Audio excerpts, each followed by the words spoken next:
Good afternoon, everyone. Thank you for joining us. For those of you that don't know me, I'm Amy Irvine. I hope that you would know me. And joining us today is Robert Barnes. Now, let me just give you a little bit of background about Robert. First of all, he is a music aficionado, I would say, number one.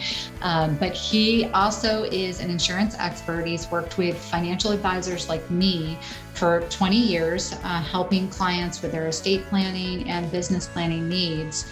I met Robert, just as an FYI, to give you some background, at a NAPFA conference, I believe, several years ago. And so we've been talking a lot in this particular, realm about long-term care planning, not necessarily insurances always, but long-term care planning. And so we thought we would offer a webinar where we could dig into some of those strategies and really make sure people felt educated about the topic. So Robert, if you would like to take it away from here, if there's anything else you'd like to share, that would be great about yourself. Thank you, Amy. I'll just get right into the material here, and we're going to try to move fast enough in order to give you some Q&A time at the end. And so with that, I'll just get into the material, and we welcome you to put questions in the questions box along the way, and appreciate you taking the time to learn with us today. So today we're going to discuss the risks and costs of long-term care. But most importantly, we hope that we start or help you along the way in conversating and creating your plan for long-term care. And as Amy just mentioned, it's not always about insurance, but sometimes, as we do with other risks that are too large, we transfer the risk to an insurance company versus putting all of our assets in exposure. And along the way, I'll share some of my perspective and insights. And I promise not to read to you, but I'm going to read two quotes to start with. The first one is from Sun-Times columnist Terry Savage, and talking to a long-term care expert, the most devastating thing that could happen to your financial future is not a bear market. It's the need for long-term care for yourself, your spouse, or your parents. And the second quote comes from a forerunner in the care business, former First Lady Rosalynn Carter. She's quoted as saying there's only four kinds of people in the world: those who've been caregivers, those who currently need caregivers, those who are caregivers, and those who are going to need the caregivers. And I'm going to talk a lot more about the financial aspects and stats and figures, but I don't want to diminish at all the emotional impact of this. I've watched two of my friends' parents go through Alzheimer's, and I'm currently dealing with my dad who has it.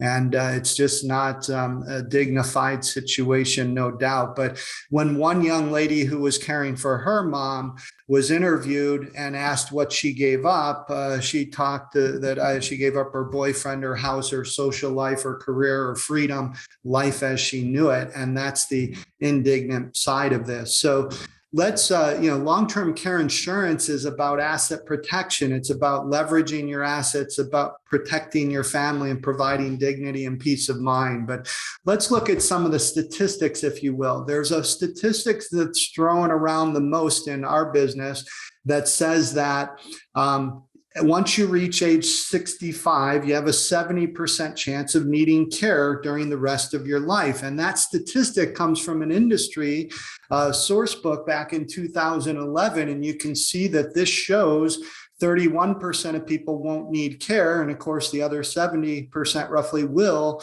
And you have a 50-50 shot roughly of needing care for a year or less or not at all. And then, of course, the flip side of that is you have a 50% chance of needing care beyond 1 year. And of course, the 5-year regimen is what scares us all. And of course, care can be longer, especially when you say the word dementia or Alzheimer's. And so on the right is a little bit more recent government chart that kind of backs up the same figures, about a 50-50 chance of needing care for a year or less or not at all. And then they do have this number in the 5-year a little bit lower. But again, there's a lot of statistics being thrown around, and a few more. We know that more than half of claims are home health care they start with, and the average national cost is $62,000 for care in your home. And for the unlucky 30% that go to a nursing home, that cost can be substantially more. We know that women need care for about 3.7 years on average, and men 2.2. So today care, if somebody needed it for 3 years, it's almost 300 grand, but it's the tomorrow stuff that really scares us all, because we're not ready for care today. As we age, our body or minds will deteriorate, and then we might need help down the road. Now, I've carved out a few things for those of you in the state of New York. You have a very unique insurance environment there. And of course, everything you do is bigger and more costly. And so home care is $66,000 on average. And most importantly, institutional care for a semi-private room could be $150,000. And this is in the heart of the city, to be clear. Again, if we had to deal with those pricing 20 years out, we need 800 grand to have our average care stay for a woman. And as Amy said, I am a big music fan. I'm always quoting lyrics and wise words to people. And this one I will share from Todd Snyder, his song Statistician Blues. He sings that 65% of the people, 65% of the statistics are made up on the spot. 82.4% believe they're accurate statistics or not, whether they're accurate or not. But it's his refrain that really speaks to the long-term care environment that we all face. Too much to think about, too much to figure out. I'm stuck between hope and doubt. So we're not here to change what you believe, but are you a probabilities or a protection person? I personally, obviously, in the insurance business, I'm a protection person, and I look at all of the products available in the long-term care world as leverage and safety nets. So how far do you go with your assets is the question here. So some things to ask. We're certainly on a Zoom meeting here, not in a classroom together, so nobody can raise their hands and show us, but I'm sure that people on the call today have seen somebody caring for a parent if they're not, or they might be exposed themselves. But the statistics that are thrown around in long-term care, I know that people want to compare the pricing of long-term care products to their auto and their homeowners, but it's not a fair comparison. Of course, your auto is sometimes cheaper because your chance of a claim and the cost of the claim can be much less than what a long-term care event can be for you. And as an insurance guy, if I knew which one of you on the call were going to definitely need care down the road, we could just talk to you. But insurance doesn't work that way. We all throw in our money, and it's that pool that helps pay the claims for everybody that have claims down the road. And some of us spend money for protection, and we may never get anything back from it. And then I also want to emphasize, I realize you might have a big pile of money, and congratulations for doing well, but monetizing that money shouldn't be confused with the pile. In other words, where are you going to take the money from, and what will be the cost of access? If you pull from qualified money, you have to pay income tax on it. If the stock market is down as it is lately, then you have to realize a loss by liquidating money. So in addition to taking money for income needs, you might need to take money for care. And so we ask, what's your plan, and who's going to care for you, and how are you going to pay? Those are the big questions to be formulating for yourselves. And do you have enough to self-fund? Are you relying on family? Are you relying on the government? Or does insurance and transferring the risk make sense for you? When we think about self-funding, the big question is how much. Now, all I can tell you from here, there's people who don't have a lot to protect and don't have a lot of resources to pay any premiums here. And so maybe they can't do anything, and they're going to have to rely on the government, as we'll see next. But we do find, even though you have a big pile of money, perhaps you're wealthy, We find wealthy people buy long-term care as well because of the tax benefits and the different structures that are available today that are going to pay back one way or the other. And we'll be presenting some of those. So just want to emphasize, self-funding, you want to identify where it's going to come from and what the cost might be. And if you don't have a lot of assets and stuff, I'm a big fan of a reverse mortgage line of credit into retirement to help for long-term care or other expenses as needed. So are you relying on your family? Will they be able to care for you, or what's going to happen when they can't if your health deteriorates to the point where you need institutional care? And more important than anything, and this is what I often find neglected, is parents will tell me the kids are the plan, but then when I ask, have you told the kids? The answer is no. And so that's not really a plan. That might be something to have the insurance guy stop talking to you and go away. But we have to think through the consequences of that physically for your kids, your financially, emotionally. One of the things I can share that I am so relieved, my niece's husband is a nurse by trade, and he lives closer to my parents than I do. And he's the one showering dad these days. And I am so grateful that he's doing that, because it's not an image I want to live with the rest of my life personally. And so dignity comes into play with those things. And the government, don't be falsely thinking that the government pays for you. There is a part in Medicare. If you've spent at least 3 days in a hospital and then you need some convalescent care, they'll pay up to 100 days of that. But in order to get them to pay for your nursing home for as long as you need it, you have to spend down your assets. Now, I don't know what Illinois, or I don't know what New York laws are on this, but I mentioned to you that in Illinois, you're allowed to keep $2,000 as a single person. For a married couple, your healthy spouse can keep $109,000 in assets, along with the house and the car. And of course, everything else is going to be spent down. And of course, if those risks are too high, if we don't have enough, if we want to protect, then insurance, and we're going to go through the 3 flavors today and supply you with some additional information to learn more beyond today. So if you have insurance, it helps you preserve and protect your assets. It creates tax-free benefits versus taxable, and hopefully allows you to get the quality of care that you need. And we're in tune with transferring risk with things like auto and home and life and health. And so let's look at the insurance options that we have. There's pure protection. This is the oldest and the traditional long-term care product, and we'll talk about that along with payback and protection. The hybrids are more in vogue today. More people prefer the second and the third option because of the concern with the risks of traditional, which we'll address. And then there's a known outcome option. This is a life insurance policy with a rider turning the death benefit into your care bucket. And so let's get into each of these 3 animals as to understanding them better. So pure protection, the traditional long-term care, I analogize it to auto insurance for you because you understand that better. It's simply a protection policy, and you generally get the biggest bang for your dollar of premium with a traditional plan.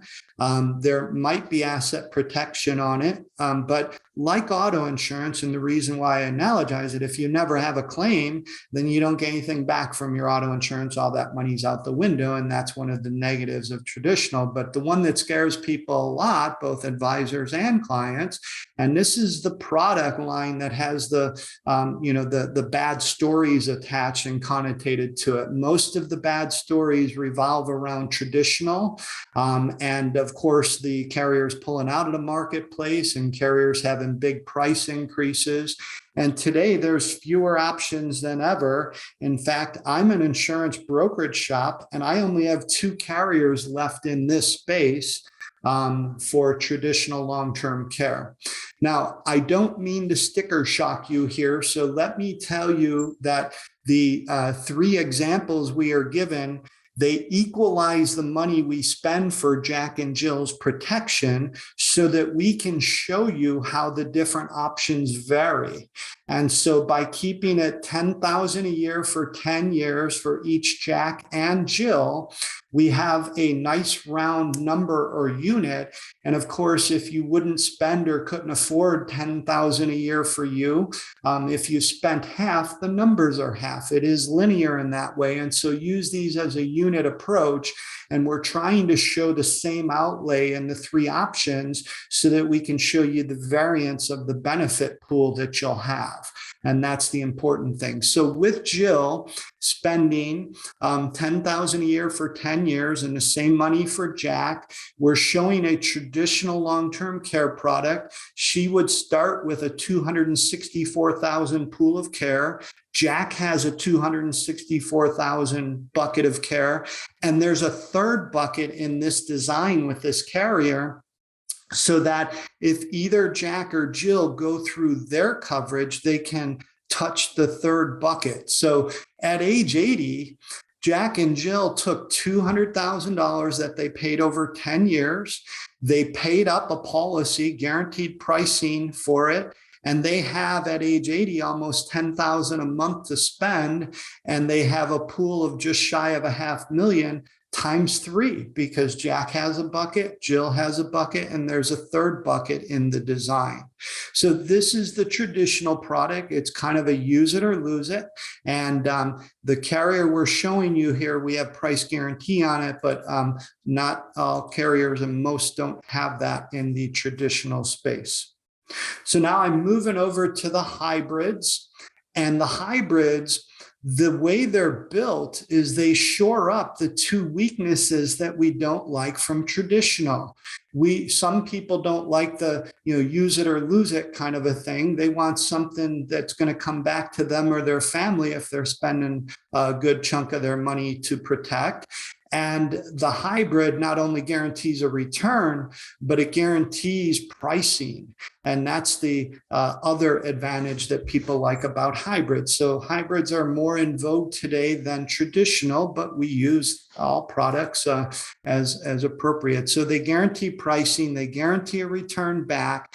They also allow with designs to quit and get some or all of your money back after a point in time. So if we take money from one pocket, leverage it over here in another, and decide we want to quit someday, we can get some or all of our money back as well. Now, the hybrids don't generally allow a lifetime payment, so we have to pay them up in a shorter period of time. That's 10 or 15 years, depending on the carriers and the products in the marketplaces, the longer horizon that we have to pay these.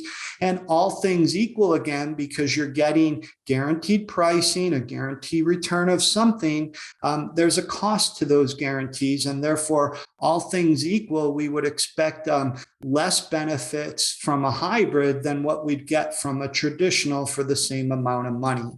If I look at a hybrid picture, I see that if I quit, I get my $100,000 back. Again, Jill's paying $10,000 a year for 10 years to keep the outflow of money equal, so we can look at the difference in benefits. And in the case of a death benefit, they're often a little bit higher than the premium. We're just showing it equal at this time. And then the big deal, again, is the pool of care. Today, for her $10,000 annual premium for 10 years, Jill has a bucket that starts out at $253,000, grows to $450,000 by the time she's 80, and her monthly accessible amount for that 6-year design is $3,300 today, $5,900 tomorrow. So if we look at the numbers, both Jack and Jill are doing $10,000 a year for 10 years. You can see their buckets again at age 80. They have a combined $1 million benefit from their two policies in place. And then the third option is a known outcome, meaning that we're buying a life insurance policy where the death benefit is accessible for care dollar for dollar. So it's a known benefit, it's a known payback. And out of the three options, again, traditional guarantees nothing back, hybrids guarantee at least your money or a little bit of interest on it back. Life with rider guarantees we're paying that death benefit one way or the other. There's some unique joint policies we'll show in a second. And most in the life insurance realm, a lot of people want guarantees here. That's the negative with the traditional product is often we don't have a guaranteed premium, and therefore we could have some affordability issues as we're retired. And so I prefer, and a lot of clients prefer, guarantees versus projected insurance, but we have all kinds. So this is the life with rider option. Jack and Jill, again, spending that $10,000 a year a piece for 10 years. Jack buys $250,000 coverage. Jill buys a little bit more than that. And note, they have 4% of that death benefit available per month. So they'd have $10,000 a month for a little over 2 years if they needed care. And excuse me, let me go back to that one. This is the one that's going to pay back no matter what. So if Jack at age 90 dies in his sleep the day he turns 90, never needed care, the equivalent investment return of the premiums versus paying out that $254 death benefit gives Jack a net 4% rate of return. So I know interest rates are going up now, but this is a 4% net rate of return. And you may or may not out invest that is the reality. Now, when we look at all three together, here they are. This is Jill on the traditional, this is Jill on the hybrid, and this is Jill on the traditional. But when we focus again on age 80, these note that the hybrid has less monthly. Excuse me, I clicked my button again. The hybrid has less monthly than the traditional. And the pool looks about equal, but don't forget that shared care bucket. There's a third bucket we've done in this. And so when you look at these, the reality is we don't know which one's going to work best for your situation. That's hindsight. We don't have the luxury of hindsight when we're purchasing a product. And so what I want to tell you is, whenever you go on claim, if you do down the road, there's two important questions you're going to ask from any insurance product. You're going to ask, how much are you going to give me every month? And then you're going to ask, how long are you going to give it to me for?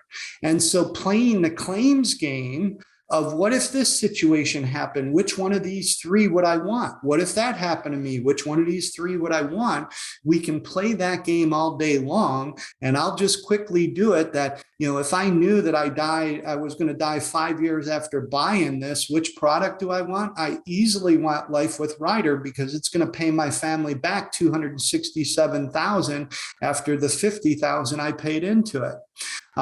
With a traditional, I'd get nothing back. That money's out the window if I died early. But let's say I need care at age 80. I want the biggest monthly amount, and I want the biggest bucket because maybe I'm worried about Alzheimer's at age 80. And so again, easily the traditional gives us the best leverage for our dollar.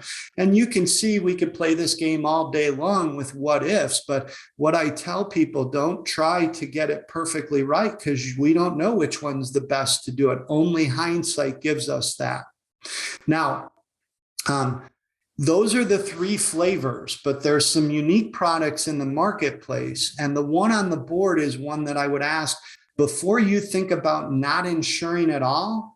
How about partially insuring? How about buying a joint product that's going to leave $681,000 for the surviving spouse's care, or can be left to the kids or the heirs after the second spouse is gone? And so the difference here, remember when we looked at Jack's Life with Rider, if he died at age 90, the yield was equivalent to a 4%. With this product, the net yield's equivalent to 7%, but that means that both of them have to die by age 90. And this is just a stopgap. It's something to make sure that if Jack dies first, and maybe they've spent some money on Jack and had to pay for care out of pocket because they didn't buy coverage on both, then we've leveraged up our 200,000 has turned into 681 that we're going to ultimately leave someday if care is not needed, or give additional assets for that surviving spouse to make sure that they're okay. So this product I just mentioned is not available in New York. And some other New York availability and design uniquenesses to go through for those in New York. There's only one traditional long-term care carrier that I have available. Now, there are some career companies, to be clear, that still offer that, but you have to buy it from a company. I'm a brokerage shop, and so if it's a career company, they only sell through career agents, and there are more than just the one policy. I'm just telling you, I only have access to one. I don't have short pays. I don't have a third bucket to draw from. And as of January of this year, there is not a partnership product available in New York any longer, including all carriers, to be clear. And so you won't find partnership protection. And so when I go back and I look at the traditional that Jill could buy in New York, she couldn't buy a 10 pay like we design, but she could buy a life pay continuous, and that would be a $4,800 premium per year. In the hybrid space, I have two hybrid carriers available. I know of one third one with a career company that actually is being redesigned at the moment. But we have two hybrids, and they do something unique in New York in that with the hybrids there, we sometimes will do them with just level benefits. This is a 6-year level design that we're showing. But we can also grow things. And the thing I want you to know is the hybrids act differently in New York. Only stage 2 grow. So when I design 6 years, I have a 2-year stage and I have a 4-year extension. The 4-year extension grows in inflation. But let me put this in English. At age 80, if we design this level, the client has $6,200 a month, $6,200 a month available for 6 years until they exhaust the full 446 bucket. If she had the growing inflation at age 80, the first 2 years would only pay out $5,000 a month. And then the third year onwards through the 6th would show the 7,900 inflated number and be able to use the higher number. So again, just limitations for those that you live in New York. There are good and bad about the restrictions that New York has in there. So limited companies. There is a unique return of premium feature available with the Life with Rider, but I'm going to fast forward a little bit because I want to leave some Q&A for you. We are recording this and we can send you the replay. I'm available for any specific questions or quandaries you might have, but with the Life with Rider solution, we can design it to be a level death benefit as we showed before, or we can design it to grow by the premium we're paying. And so if we want to get a little bit more coverage for the future, we could have a growing option as the long and short of that design. So this grid is a good thing to picture as to the risk. So on the left, self-funding says that you have the largest risk because you have no insurance for it. I didn't address annuity hybrids in the conversation so far, but there are annuities available in the marketplace that can leverage our money. And then there's life insurance with a rider. There's the hybrids that we spoke of. And again, going back to what I started with, the biggest protection bucket for your premium dollar is traditional insurance still. And so whether you go left to right or right to left as looking at the insurance values and leverage capabilities, again, any of these offer more leverage than just self-funding, but some people might not be insurable, or the leverage value isn't as good because they're older and not as healthy. So some perspectives, again, I mentioned this before, but when you're looking at the replay or when you're thinking about any insurance options, you want to ask, how much are you going to give me? How long will you give it to me for? And then play the claims game a little bit. Go through scenarios that, I lived age 80 and die of a heart attack in my sleep. Which product do I want? Or I lived 89 and I need care for 3 years. Which product would I want? The fact is, we're never going to know till we have that hindsight. And only hindsight is 2020. So I see people really struggle through making a decision on which options and stuff to explore, and they're trying to get it right. And they're all safety nets. They all leverage your money. They all give you tax-free benefits, and they all, add to the perspective that you'll have enough to be okay still, even if you or your spouse needs care. I see people wait, and I have all kinds of stories I can share with you. I'll just tell you one quickly that's on the page coming forward, and that's my own personal story that 6 years ago, my wife in her young 50s had a major stroke. And I got to tell you, it was real scary. And we weren't sure where things were going to be. And she was my Achilles heel. I didn't have long-term care protection on her as of yet. We were still shoring up other things in our planning, including some life insurance for her and stuff. And anyway, that happened. And good health is the point here, is that I see people attend things like this and then kick the can down the road, or assume that, hey, I'll look at this. I'm only 50. I'll look at this when I'm 58 or 59 or whatever. Well, again, the fallacy in that thinking is if your health has changed, then maybe not. But Rita's story used to be a bad one, but earlier this year, I was able to get her a hybrid, enough distance, and we had a miraculous recovery, thankfully, and surprised even her doctors, I assure you. And we were lucky, and knock on wood, that stuff, but she was, it was a one-off event. We've had no reoccurrences, no issues. She's gone 6 years with health exams and everything good. And she was able to get coverage earlier this year. So sometimes things will improve, but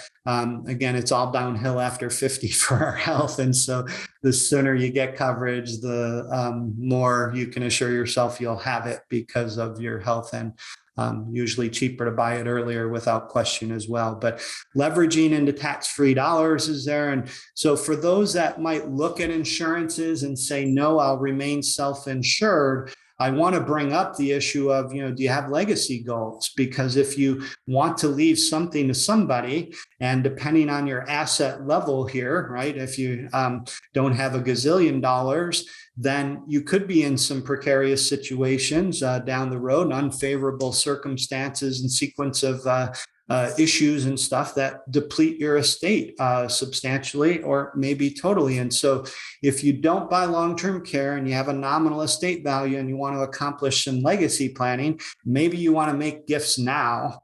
Maybe you want to use life insurance in an irrevocable trust to leverage your gift and leave more behind, but get it out of your estate so that it's not exposed, because if someday you need to go through a Medicaid spend down, they'll make you get rid of everything else and you won't accomplish your legacy goals. So keep that in mind.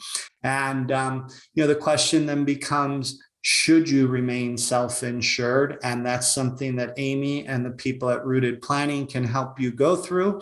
I'm happy to add 2 cents in as we get to know you, or certainly help you understand any insurance options for yourselves. So moving on, I just, I see there's only one question in the chat box at the moment that I see. If you have more questions, please add them. We'll get to them in a minute, but everybody on the call today will get a replay of this, so you can listen and stop on pages and study and so forth as you care to. We'll also be sending you this link, and I'll share it in a minute, but on my website, I'm an advisor to advisors. So my website is really built for advisors, but we redid it last year and we created a hidden client portal. And on there, we intend to add more and more educational stuff to help educate you. And we believe an educated consumer is our best kind of customer here, to make sure that we've covered the conversation. Whether or not you insure, that's your private thing. Maybe you don't insure and it never becomes an issue. Maybe you don't insure and you wish you had someday. But taking some money and leveraging it into a different pocket for these things, you can have products that are going to give you a return back one way or the other. So in our on on the Hidden Client Portal, which we'll show you the link and send this link to you, we have this article about taking the first step on there. We have our questions are the key pages in there that discuss a lot of important questions to be discussing with your spouse and your kids, family. We have a Explore the Options article, which go through the 3 flavors of long-term care that we just went through and gives you some pros and cons of which one works this way and that way. So we hope that you consider that long-term care is a family and a lifestyle conversation.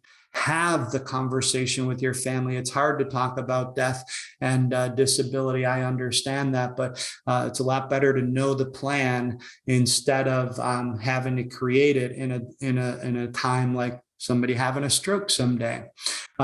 Think about your portfolio, and we're seeing a lot of strains on our portfolios lately in a lot of ways, and the future is going to be tougher for more and more people, no doubt. But evaluate if you want to talk about insurance, and talk with Amy, talk with your advisor from Rooted Planning.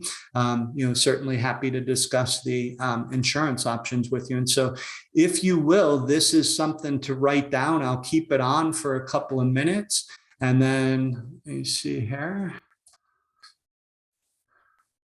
Okay. And Rob, we will be sending this out as a follow-up in the okay. With anybody who registered, we'll send this as a follow-up to them as well. So they'll have it. Thank you. The spend down stuff is what you mean in the chat?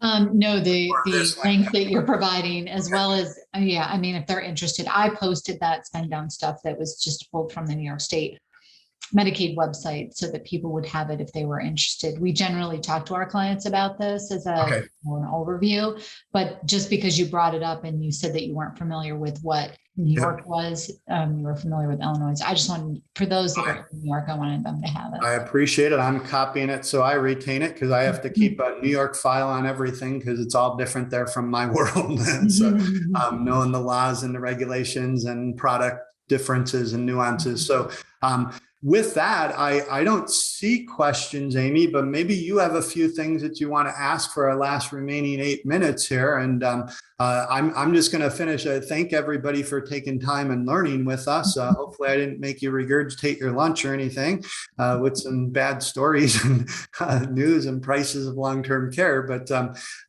Amy, if you have any questions, we'll answer them and take the rest of the time to do so. I think a lot of, the conversations that we have with clients, a lot of it is when is a good time, to think about long-term care insurance.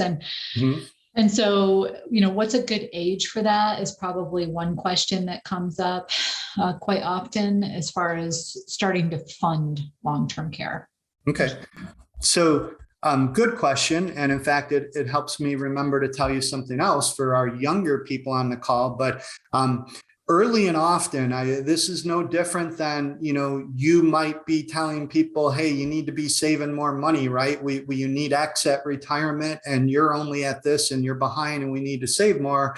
So when do you do that? Well, as early as you can, it's better, right? So this is the same story, but we know that things like, college funding and saving for a kid's wedding and all those things can come into play with it. But I don't spend a lot of time for people in their 30s and 40s to discuss long-term care, but make no mistake, everybody on this call, no matter your age, this could be us tomorrow. It could be the car crash and that you're paralyzed from the neck down and you need good disability insurance to replace your income, but now who's going to pay for your care? So what younger people can do, Amy, there are some term insurance products in the life insurance world that have some inclusive riders that are convertible. There's a very unique rider that I suggest to everybody, and this is available in New York, where it locks in their insurability and they can convert later to a life insurance policy with the good kind of long-term care rider. So they protect your health, and that's part of what you can do when you're younger. So this means that maybe you spend a few more dollars on your term insurance to get one that has some stuff that might protect your future there.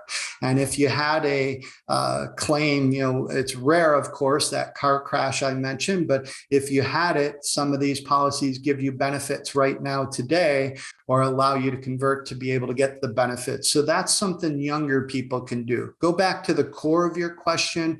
To me, age 50 and above, and I really get serious at age 60 and above with clients because they're in the home stretch. But I want to talk about it as a planner early and often, so to speak, because I don't know when you're going to really pay attention to me and give me time. But our most serious buyers and the people, the average age that people buy at, believe it or not, is around 60.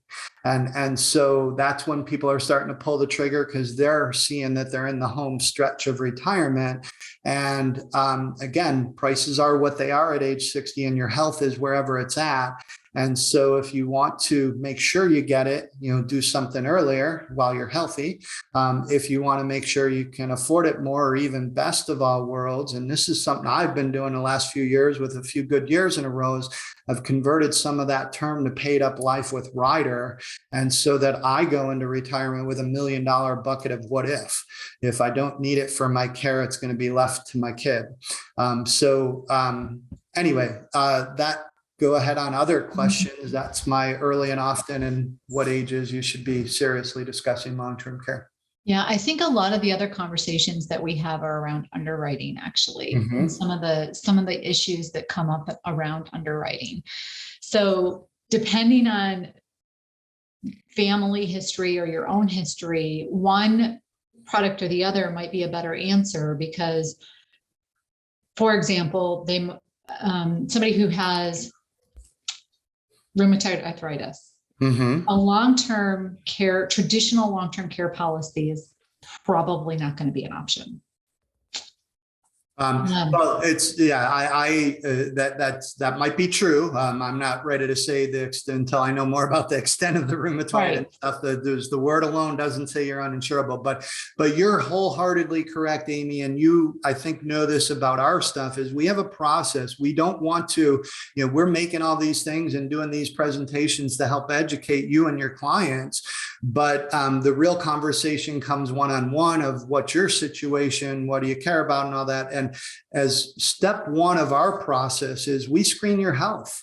There's no sense in us talking about this, that, or the other if you can't get them, or if you're unhealthy to get them. We can talk about the healthier spouse if that's the case. So we do start with a thorough pre-screen. And that pre-screen not only helps us know your health, but it tells us what products or carriers are in the mix, because that's where the artwork of what I do with underwriting comes into play, and the experience factor. And as part of an insurance brokerage operation, which we are at ORG, I get to call and argue with the underwriter on your client's behalf. And so sometimes we win those battles, sometimes we don't. But when we think we have a chance, we go to battle for the clients and argue for the better product or the approval of something. And anyway, I could go on and on. But yes, your health matters a lot. And that's why I answered the way I did. I share my wife's story with you. And we didn't expect that in the young 50s. And here I was not totally prepared. And it could have been a whole lot worse, right? Had she never recovered from it. I could be paying for a long time out of my pocket. And that would certainly disrupt my planning for the rest of my family situation. Go ahead, Amy, on any other questions? Well, I guess the reason that I bring that up is because, in a situation like that, life insurance with the rider on it might be a better option than, absolutely, than the traditional. And so sometimes, I know myself, I'm asking clients questions about their health and like, what's that have to do with, my financial plan, or what's that have to do with long-term care insurance? And a lot of it has to do with about transferability or those ADLs, right? We always talk about the 2 out of 6 ADLs that people need to have. So maybe in the last minute, if you could just run down through what those ADLs are so people have them in their mind, and then we can conclude and people can go on to their day.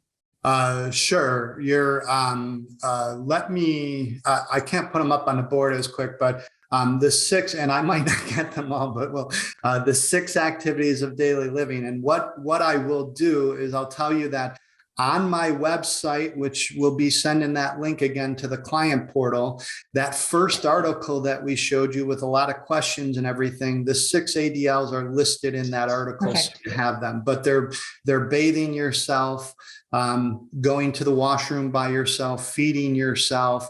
Of course, your cognitive ability is really a 7th thing. That alone can incapacitate you and go on claim.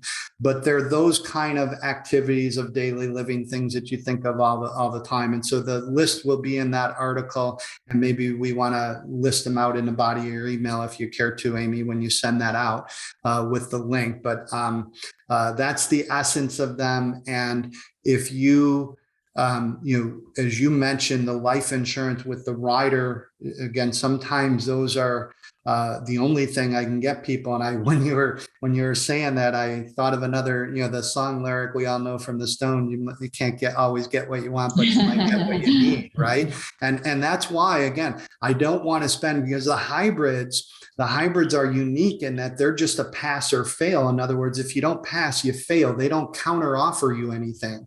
That person with rheumatoid arthritis, maybe the carrier gives them a rated traditional policy instead of a standard or preferred pricing. That's what we might see there. They might limit, won't get you the amount you want, but they'll let you get $5,000 a month is what they often do when we see certain conditions. So again, this is why knowing the overall client's health helps me pick products and carriers to go to and things that are really eligible for them to get. So sometimes I have inclusive riders which discount the benefit on life with rider. And I've gotten that for people like with MS. You're not even, there might be something worthy of you buying, even if you have that, but it's better to have the insurance before that MS diagnosis happens. So. Well, Robert, thank you so much for your time today. We appreciate, I appreciate you sharing with folks that did attend today, what you share with us as financial planners. Sometimes I think it's just nice to hear it from those that are working behind the scenes, helping us provide the best we can for our clients. And this was a great education session. I hope everybody got something out of it.